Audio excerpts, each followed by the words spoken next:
ईड़ा और पिंगाला में संतुलन लाना एक बहुत महत्वपूर्ण हिस्सा है संतुलित जीवन जीने के लिए।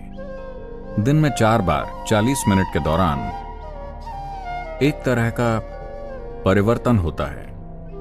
इन्हें संध्या काल या संध्या कहते हैं, क्योंकि इस समय ईड़ा और पिंगला में संतुलन बहुत तेजी से बदलता है।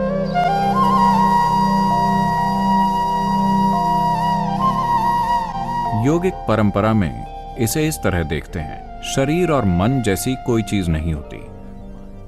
भौतिक शरीर होता है, मानसिक शरीर होता है, ऊर्जा शरीर होता है। ऊर्जा शरीर में 72,000 नाड़ियां शामिल होती हैं। जब हम नाड़ी कहते हैं तो इसका मतलब है एक चैनल या रास्ता। नाड़ी का मतलब कोई नस नहीं है। अगर आप इस शरीर को काटकर खोलें तो आपको नाड़ियां नहीं दिखेंगी। ऐसी कोई चीज भौतिक रूप में नहीं है।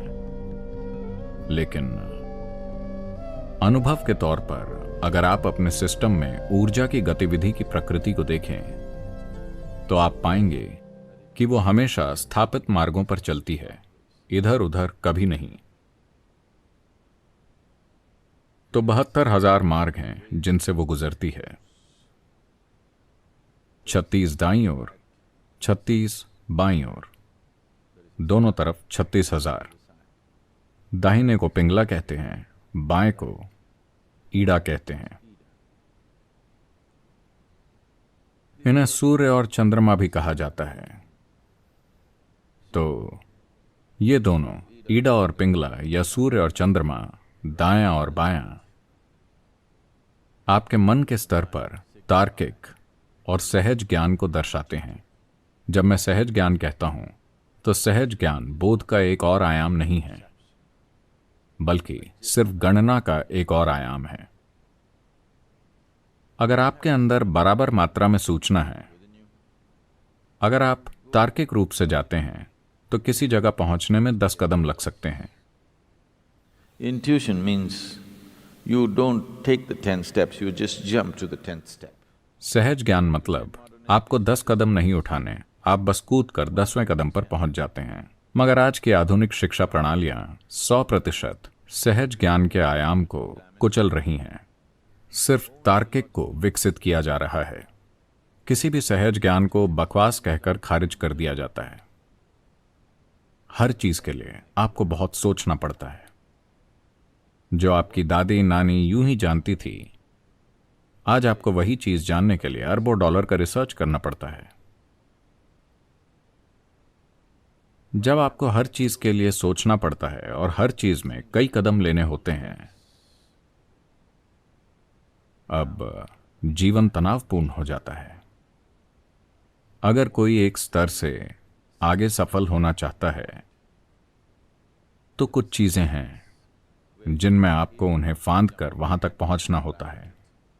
वही सूचना, वही चीजें, बस आपको हर बार उतने ही कदम नहीं लेने पड़ते।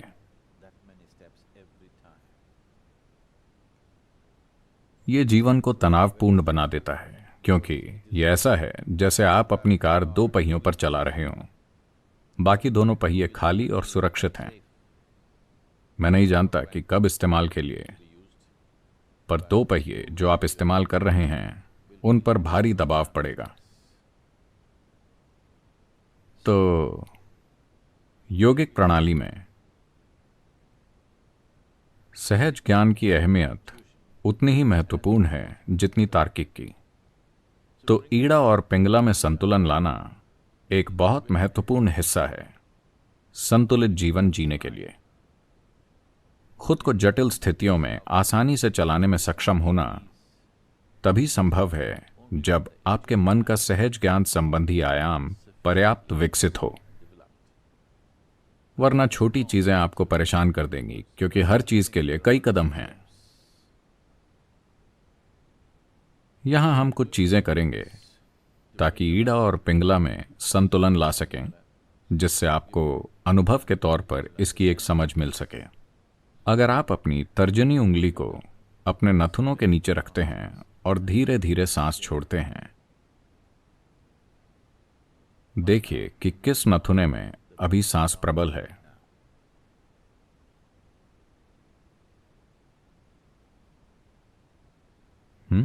कितनों का दाहिना है? बायां? ठीक है, यह दायां होता है या बायां? सिर्फ 2 बैरल हैं। अगर 25 होते तो यह कितना जटिल होता।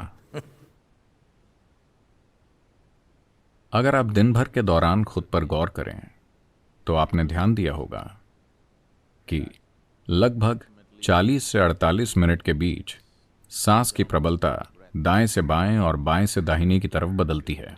क्या आपने कभी इस पर ध्यान दिया है? यह इसलिए होता है क्योंकि सिस्टम के भीतर ऊर्जा या प्राण की प्रबलता, जो शरीर की जीवन शक्ति है, वो पिंगला से ईड़ा और ईड़ा से पिंगला में बदलती रहती है। हर 40 मिनट पर एक बार ऊर्जा के बदलने के बाद अगले 8 मिनट के अंदर सांस बदल जाती है।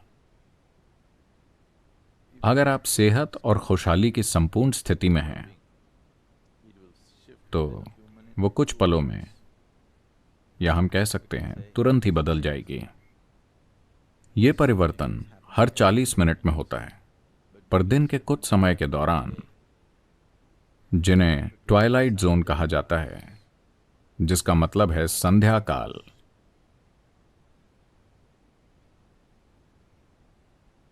सूर्योदय से 20 मिनट पहले, सूर्योदय के 20 मिनट बाद। ओ ठीक है सदगुरु, अगर कोई दूसरा समय है तो बताइए। दोपहर से 20 मिनट पहले, दोपहर के 20 मिनट बाद, सूर्यास्त से 20 मिनट पहले, सूर्यास्त के 20 मिनट बाद, आधी रात से 20 मिनट पहले और आधी रात के 20 मिनट बाद। 40 मिनट के दौरान दिन में 4 बार एक तरह का परिवर्तन होता है। इन्हें ट्वाइलाइट जोन या संध्या कहते हैं, क्योंकि इस समय ईड़ा और पिंगला में संतुलन बहुत तेजी से बदलता है। क्योंकि वो आपके अंदर तेजी से बदल रहा है, इस समय उसमें संतुलन लाना बहुत आसान है। एक हद तक दुनिया में लगभग हर कहीं किसी भी आध्यात्मिक प्रक्रिया या साधना का मतलब है सुबह शाम। संध्या आध्यात्मिक साधना का पर्याय बन गई है। वो समय कई साधनाओं का पर्याय हो गया है। तो ईड़ा और पिंगला में संतुलन लाना एक इंसान के संतुलित विकास के लिए महत्वपूर्ण है। आप वाकई अपने अंदर आराम तभी महसूस करते हैं जब आप किसी रूप में संतुलित होते हैं। जब किसी तरह का असंतुलन होता है तो परेशानी होती है ना? हाँ, जब आप किसी तरह का असंतुलन महसूस करते हैं तो परेशानी होती है। सिर्फ जब आप एक खास संतुलन पा लेते हैं तभी आप वाकई आराम महसूस करते हैं। तो आराम कभी इससे तय नहीं होता कि आप किस पर बैठे हैं या कहाँ हैं। आराम इससे तय होता है कि आप अपने अंदर कितने संतुलित हैं। How balanced you are within yourself. ये मूलभूत आराम जो हर इंसान में होना चाहिए, दुर्भाग्य से कई सारे लोग उससे वंचित हैं। एक जगह पूरी सहजता से सिर्फ बैठना अभी अधिकांश लोगों के साथ नहीं हो पाता है ना? बस आराम से बैठना पूरी सहजता से, ये नहीं होता। तो जब ईज यानी आराम नहीं है तो ये डिसीज है। चाहे आपने मेडिकल जांच कराई हो या नहीं, ये एक बीमारी है। अगर परेशानी एक समय के बाद जारी रहती है तो वो खुद को शरीर में एक खराबी के रूप में व्यक्त करेगी, जो किसी तरह के रोग के रूप में दिखाई देती है। हर तरह की समस्या के लिए अविश्वसनीय नाम सामने आ रहे हैं। मूलभूत कारण कि सिस्टम क्यों अपनी अवधि पूरी नहीं करता, इसे अपनी अवधि पूरी करने के लिए डिजाइन किया है, पर यह अपनी अवधि पूरी नहीं कर रहा क्योंकि हम इसे असंतुलन के अलग अलग स्तरों पर रखते हैं। आप अपनी कार हर समय बस 2 पहियों पर चलाते हैं तो कुछ ना कुछ खराब होगा। तो इसी तरह पूरे सिस्टम को ठीक से नहीं रखा जा रहा है। सिस्टम में पर्याप्त संतुलन नहीं है। केवल जब आप संतुलन में होते हैं तभी आराम होता है, वरना कोई आराम नहीं होता। कोई व्यक्ति आराम नहीं जान पाएगा जब तक कि वो अपने अंदर थोड़ा बहुत संतुलन न जानता हो। केवल जब आप संतुलित होते हैं तभी आप स्थिर हो सकते हैं। और लोग बीमार हैं, इंसान सिर्फ इसलिए बीमार हैं क्योंकि वो नहीं जानते कि स्थिर कैसे रहें। स्थिरता तब तक नहीं आएगी जब तक पर्याप्त संतुलन ना हो।